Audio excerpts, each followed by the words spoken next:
All right, final hour of the show. It's the big 5 o'clock drive home. Sal Paolantonio, the matchup show on ESPN, their national correspondent, set to join me now. The Eagles' schedule, it is out. It is official. And Sal will not have to be in Philly for 2 weeks in a row. That might be a bad thing. He might want to be in Philly 2 weeks in a row. They do not have back-to-back home games on the schedule this year. They are playing on Thursday and Friday and Saturday and Monday. Very few Sundays. Some in there. We'll get Sal Paolantonio's take of the Eagles' 2025 slate. It looks like a Super Bowl champion slate here, Sal. They're all over the place. No back-to-back home games, though. That was one thing that a lot of people have pointed out to me today. How are you, pal? Oh, I'm doing good, Michael. It's an annual tradition for me to be on your show the day after the schedule release, and I'm honored to be on your show and talk about the 2025 Eagles schedule. It's a tough schedule.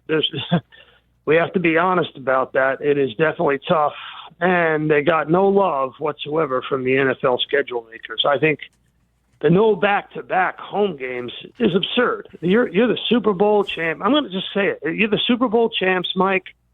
And you look at the Kansas City Chiefs last year, they were back-to-back several times at home as the Super Bowl champs. So that's the love that you give to a Super Bowl champ. You give them the opportunity to string together some home wins, and the Eagles don't have that. You know, I think it's a tough schedule made a lot harder by the NFL schedule makers. They did not get treated like a Super Bowl champ.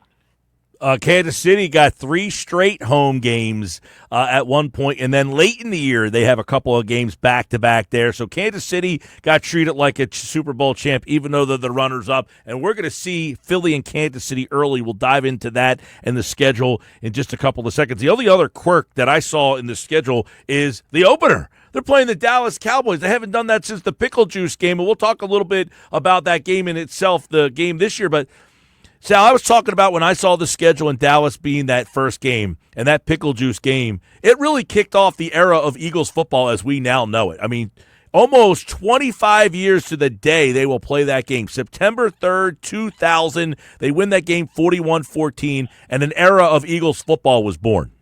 Yeah, you're absolutely right, Mike. There was definitely a watershed moment in the Jeffrey Lurie ownership of the Philadelphia Eagles. But, you know, you really got to go back to 1970, 55 years ago. If you go on my Instagram, Sal Pal ESPN, I lay it out there. The last time the Cowboys visited the Eagles, week 1, was 1970 at Franklin Field. That's how unusual it is for the Eagles to get a home opener against the Dallas Cowboys. So it's very unusual, but I like it. I like it a lot. A lot of people, Sal, have pointed out that the Cowboys, who have not won a Super Bowl in over 30 years, will get to watch the banner and have to have them suffer in your building, and that will be worth the price of admission alone. Took the words right out of my mouth. I like that part of it. Can you imagine that Jerry Jones and Dak Prescott and Stephen Jones and all of them are going to be there when the banner goes up? That is, I mean, the Cowboys haven't been in the NFC Championship game since we were using VCRs. Well, I don't know if they're ready to do it again, but we will start there on a Thursday night. I have to imagine Sal Pal will be in the building for a Cowboys-Eagles game, 8:20 at Lincoln Financial Field with all the live reports, and it will be the first in a line of 17 games starting on Thursday night for all the world to see. It is a privilege, I'll tell you, Michael, to be covering the Eagles at this point in professional football in the city of Philadelphia and the region. You know, I've been doing it for 33 years. It's a total privilege. I'm humbled to do it, and I'll definitely be there. I got a text from my boss yesterday on May 14th. Book it, Sal Pal. You're at the Eagles on. I got the text. I showed it to my wife. She said, "Does he know what date it is?" I said, "Listen, they're so excited at ESPN for the NFL schedule release. They're getting prepared. So I'm doing the Eagles, and then I'm traveling up from exit 4 on the Jersey Turnpike to exit 16W, and I am doing the Steelers at the Jets 1 o'clock on Sunday. It's beautiful, Michael. I barely have to leave my home area at all. I don't have to go to Brazil. It's so fantastic. I don't have to go on a plane and go to Brazil. So I'm excited about week 1. I'm certainly excited about them starting against Dallas. It'll be nice. There won't be any more excuses because Dak Prescott will be available to play in the game. And I think that's partially the reason why they had him come in week 1. It's like, they want to get a big Cowboys-Eagles rating. Let's do it early in the season when we know Dak Prescott's not hurt. Yeah, it'll be the first time you get a Dak Hurts game, and, man, who even remembers the last time those two teams, quarterbacks, squared off there. But, yeah, obviously Dallas starts the season there. So, all right, let's go on the journey here for the people. By the way, we got that breaking news right here on the Sports Bash. Sal Pal will be covering the game for ESPN, and, of course, right here on the Sports Bash Live. You got Dallas and Philadelphia Thursday night. That kicks off the season. Let's take the people on the journey. How do we see that game going? That's a win, Michael. That is a win. It'll be highly emotional, putting up the banner in front of your division rival. That's a total win. Then you go to Kansas City, and this is the one that really irks me. Again, because while you're still trying to reconfigure your defense, you got to get on a plane. I realize it's 10 days later. You got to get on a plane, and you got to play the Super Bowl all over again. This is a tough game, week 2 in Kansas City. But, you take the NFL schedule in 4-game chunks. That's what Dick Vermeil always told me.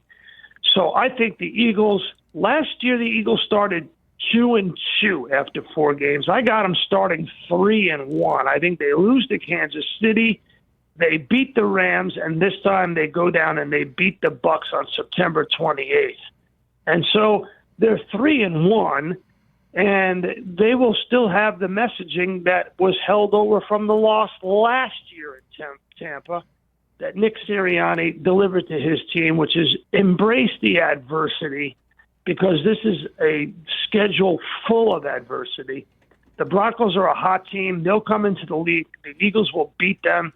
It'll be 4-1. They'll go up the turnpike, beat the Giants. They'll be 5-1. They'll be 6-1 then when they beat J.J. McCarthy on October 19th in Minnesota. Then they play the Giants. They'll be 7-1 at the bye, Michael. That is my prediction. Yeah, 7-1 at the bye. I've got a 2-2 start. Dallas and the Rams wins. They have not won in Tampa in such a long time. Soupy hot down there. Another loss, 2-2. And then I could see them winning those 4 games in a row. Denver, Giants, which is a Thursday night, Minnesota, and the Giants again. So that means I have them at 6-2. You have them at 7-1. Then out of the bye, Sal Pal, they got a gauntlet of games here out of the bye with these NFC North teams. They do, but, obviously playing in Green Bay on a Monday night will also be an emotional game. And we're going to get the decision on the brotherly shove here within the next week. The NFL owners are meeting in Minneapolis next week to decide the fate of the tush push and brotherly shove for the 2025 season. And boy, oh boy, wouldn't it be great if the NFL owners table it once again and the Eagles run the tush push on 60 offensive plays. That would be absolutely fantastic. Go up the Lambeau and turn back the clock, back to the future, run the tush push 60 straight times, and make the entire national television audience go out of their minds, Michael, at Lambeau Field. You could just hear Vince Lombardi out of the grave. What the hell's going on out there? That, by the way, would be on your network in ESPN ABC Monday Night Football game on Monday, November the 10th. So they go to Green Bay and just push down the field for a win? I'm obviously being a little facetious, but I'm not sure what's going to happen on Thursday, but I do know this. There's a lot of people at the NovaCare facility that are not happy about the Green Bay Packers being at the forefront of banning this play. And the Eagles, coming out of the bye, will be up for that game. And I have them beating the Packers in Green Bay on Monday, November 10th. We agree on that one. This next one here, this would be a big one, December 16th at home. It is a Sunday night game. The Lions, many of them said, hey, if we would have been healthy, it would have been us. They wanted to play the Eagles in the kickoff of the season. They'll get their chance, though, here in week number 11. Well, the Lions are an interesting story because they lost both of their coordinators. And so by November 16th, if the Lions have got their act together with their two coordinators changing, they'll be a tough out. But they're playing in Philly. The Lions are a different team outdoors. I got the Eagles winning that game, Michael. I got the Eagles winning that game. I do. I realize short week and coming back playing a tough opponent, but it's tough to beat the Eagles at Lincoln Financial Field in a nationally televised game. I have the Eagles winning that game, no question. And going back, if I could, to the first 4 games of the season, which I think are the toughest. They were the toughest last year. And I mentioned Nick Sirianni's messaging coming out of that game in Tampa, which I wrote about at SJ Magazine in that piece that I sent you, Sal Powell to the Super Bowl. The game that the season from Brazil to New Orleans. And in that piece, I talked about how Nick Sirianni, in a meeting coming out of the game in Tampa, told the team to embrace adversity all the way. And it was great messaging. And he'll have to do that once again. But the other thing that they're going to have to do, knowing that they have so much change on defense and a change in the play caller on offense, Kellen Moore gone to New Orleans and Kevin Patullo calling plays at the NFL level for the first time, they really are going to have to push the fast forward button in training camp. They really are going to have to shorten the learning curve in training camp to get up to speed so they can go 3-1 out of the gate. And I think by the time they hit their stride, which is in November, they will be really, really difficult to beat. Going to Dallas, I realize on November 23rd is always tough. If Prescott's healthy, I'm counting that as a loss.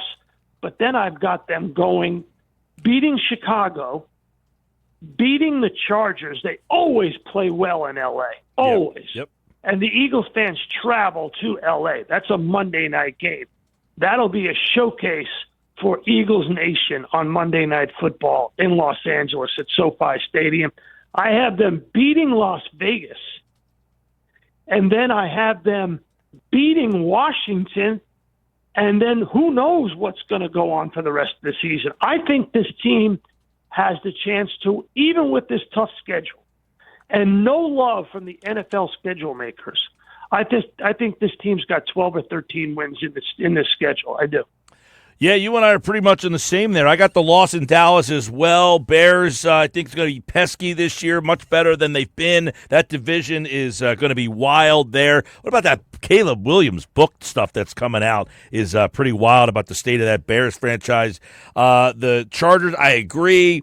Not a daunting place to play. Vegas, that team's not ready yet. I think Washington on Saturday, Washington always gets you seemingly, even when they're not a good team. They seem to play well against you.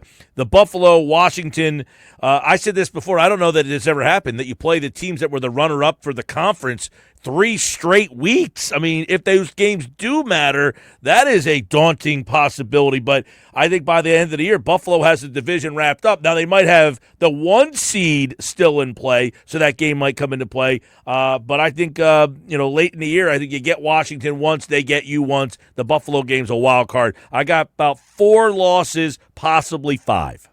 Yeah, I'm in agreement with you, Michael. I am. I think this is a tough schedule. But I think the way Nick Sirianni coached this team last year proved that he is a great head coach, not a good one, great one. Vic Fangio in his second year, a lot of moving parts, a lot of different things that's going to go on with that defense. But in his second year, I think he'll turn them around pretty quickly in training camp. Again, I believe the messaging will be, hey, training camp will be very important this year. 5 or 6 new players on defense. New play caller on offense. Training camp will be very important. Rest the veterans, embrace adversity, shorten the learning curve on everything, and make sure that you're ready to go 3-1 in the first 4 games. The one question I will ask you about the coordinator, Patullo, he has a pass game coordinator background. Do you think they will have a propensity to lean on the pass more this year and not wanting to give Barkley over 340 touches again this year? Do you anticipate that they may throw the ball more this year? No, I don't necessarily believe it will be a philosophy. I believe it will be a game-by-game contingency. You're playing in succession 4 teams that can score. Dallas, Kansas City, the Rams, the Bucks. And the Denver Broncos, by the way, were 10th in the league in scoring last year. 10th in the league in points scored. So the Denver Broncos, you're playing 1, 2, 3, 4, 5 teams that were in the top 10 in points scored. So you will have to definitely throw the football. Then you play the Giants. Minnesota, I don't know what they're doing with that quarterback situation, and the Giants. So you'll have a little bit of a lull. And they realized last year when they had problems offensively, you just give it to Saquon. And you just give it and give it and give it to him until he breaks free and goes for a couple of those back-breaking runs on on the other team's defense. So, they'll have plenty of opportunity to throw the ball early. But I think as the season progresses and they become much more confident defensively, they'll go back to 26. Well, we're looking forward to that, and obviously the whole season unfolds right here on 97.3 ESPN, your home for Philadelphia Eagles football. Sal Pal, as always, the day after that Eagles game schedule is announced, we break it all down for you. Of these road games, Sal, do you have a favorite spot? Do you like Kansas City, Tampa, Giants, Vikings, Green Bay, Dallas, Chargers? Where do you like it? Where's your favorite road spot? There's so many good ones on this schedule, Michael. If I had to rank them, just strictly because I'm a hedonist and I like to hang out in Tampa. You know me. I love Tampa. I love it. And now because they're playing baseball during the regular season down there at George Steinbrenner Field, you want to go hang out in Tampa, and everybody in Philly loves to go hang out in Tampa when it's cold, but it's September. Everybody loves to go to Dallas, and that's a great game. But to me, the game where the Eagles fans should take over is Week 10, Monday, November 10th. And the chants should just start from the beginning and don't stop until the end. How do you like your tush push now?